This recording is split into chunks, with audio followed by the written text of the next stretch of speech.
रामपुर, राम जी के नाम का गांव। रामपुर नामक एक सुंदर से गांव में 18 साल का युवक रहा करता था। उसका नाम रामू था। उसका एक छोटा सा घर था।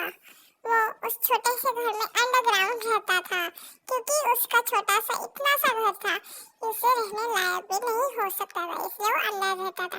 उसके घर में उसकी माँ और उसके पिताजी रहा करते थे। एक दिन वो सोचने लगा, अरे वाह, अब तो मैं 18 साल का हो चुका हूँ, तो अब मुझे व्यापार शुरू करना होगा, क्योंकि मेरे माँ बाप का बोझ मुझ पे आ चुका है। तो इसलिए अब मुझे उन पर ध्यान देना होगा। रामू अपने पापा की तरफ चल पड़ा। पापा पापा, क्या आप मुझे 5 रुपए देंगे? बेटा, 5 रुपए क्यों चाहिए तुम्हें? पापा, वो चाहिए। ठीक है बेटा, मैं देता हूँ तुम्हें 5 रुपए। रुको जरा। ये लो बेटा, तुम्हारे 5 रुपए। वैसे बेटा, तुम इस 5 रुपए का क्या करोगे? वो पापा, मैं व्यापार शुरू करूँगा। अच्छा। अरे पापा, अब उससे क्या करना है आपको? वैसे भी मुझे व्यापार शुरू करना ही तो है, तो मुझे दे दो आप 5 रुपए। देखता हूँ उससे कुछ व्यापार शुरू होता है या फिर नहीं। क्या होगा इस 5 रुपए से तेरा व्यापार शुरू? मुझे तो नहीं लगता कुछ होगा। अरे पापा, आप देने का काम तो करो, मैं अपना देख लूँगा। ठीक है? अच्छा ठीक है, ये ले तेरे 5 रुपए। ऐसा बोलकर रामू के पापा चले जाते हैं। रामू वो पैसे उठा लेता है और ब्लैकस्मिथ के घर पर निकल पड़ता है कुल्हाड़ी लेने के लिए। ब्लैकस्मिथ के घर वो उसे नहीं मिलता है, तो वो दूसरे ब्लैकस्मिथ के घर ढूंढ निकल पड़ता है। दूसरे घर का ब्लैकस्मिथ अपने घर में ही था, तो वो घर के अंदर जाता है तो उससे मिल जाता है, पर वो उसके लिए नहीं करता, तो उसके वो पीछे लग जाता है।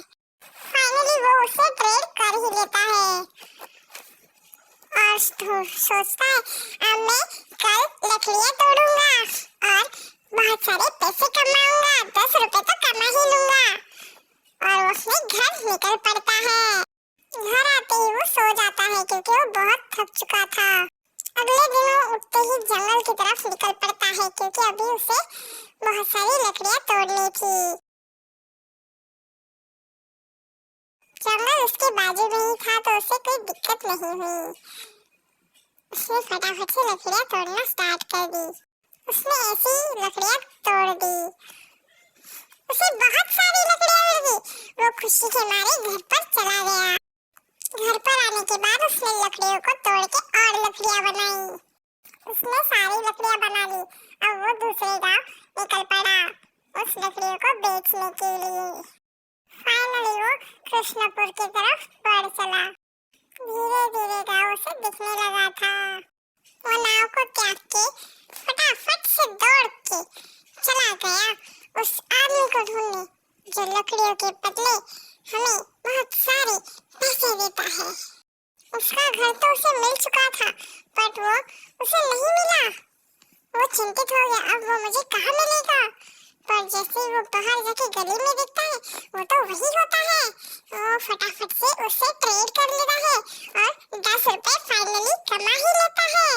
आज वो बहुत ज्यादा खुश था, क्योंकि उसने पूरे 10 रुपए कमा लिए थे। अब वो अपने गांव निकल पड़ा। वो अपनी नाव तोड़ के फटाफट से अपने घर चल पड़ता है, क्योंकि उसे पापा को बता रहा था कि उसने पूरे 10 रुपए कमाए हैं। उस समय 10 रुपए बहुत ज्यादा थे। घर आने के बाद पापा बोलता है, पापा पापा, देखो मैंने कितने पैसे कमा लिए, पूरे के पूरे 10 रुपए। वूहू, ये लीजिए।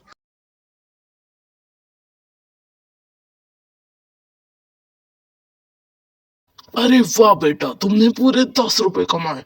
मैं तो बहुत खुश हूँ तुमसे। बेटा, आज तुम्हें पता चला ना कि मैं इतनी कंजूसी क्यों करता था। फाइनली अब तुमने अपनी खुद की कमाई पहले हमारे घर लाई। मैं बहुत खुश हूँ तुमसे। तोहफे में मैं तुम्हें कुछ दे तो नहीं सकता, पर बेटा तुम बहुत होशियार हो, ये तो जरूर कह सकता हूँ मैं। बेटा मुझे बहुत खुशी हो रही है कि तुम मेरे बेटे हो। सफलता हमेशा प्राप्त होती है, हमें से प्रयत्न करना चाहिए, है ना बेटा? हाँ पापा, सफलता मुझे मिल ही गई फाइनली। अरे वाह, ये घर तो बहुत सुंदर लग रहा है। अब तो यही मैं लूँगा 10 दिन बाद। घर बहुत अच्छा है। इसका मालिक कहाँ होगा? हाँ, इसका मालिक का तो घर खाली है। मालिक कहाँ गया इसका? अरे कहाँ हो? ओए होए मालिक, कहाँ है तू? हाँ, कौन दरवाजा ठोक रहा है? कौन है? ओ सॉरी, गलती से हो गया। गलती सॉरी। ओ आप हो क्या उस घर के मालिक? तो क्या आप मुझे वो घर देंगे $32 में? हाँ बेटा, क्यों नहीं दूंगा मैं आपको। ये लीजिए आपके पैसे, और अब से घर मेरे नाम पे। ये ऋषि सानी बहुत खुश हो गया। वो नए घर को देख के बहुत खुश हो गया। वो एकदम लग्जरी सा घर था। उसका किचन भी बहुत बढ़िया है। किचन से बाहर निकला वो और ऊपर की मंजिल की तरफ बढ़ गया। ऊपर की मंजिल पर उसे जाने के लिए थोड़ी सी दिक्कत हो रही थी क्योंकि सीढ़ियाँ बहुत छोटी थी, पर कोई बात नहीं, लग्जरी है। उसे कुक दिखा तो उसने कहा, तुम कौन हो? अरे मैं तो यहाँ का शेफ हूँ, तुम्हारे लिए खाना बनाने के लिए। साहब आपको क्या चाहिए बताओ, बना लूंगा। अच्छा ठीक है, तुम इसी घर में रहो। और हाँ, हमारे यहाँ पर बेड भी लगे हुए थे। वो लकड़हारा बहुत खुश हुआ और बाद में वो शांति से टीवी देखते हुए ये एंड कर दी।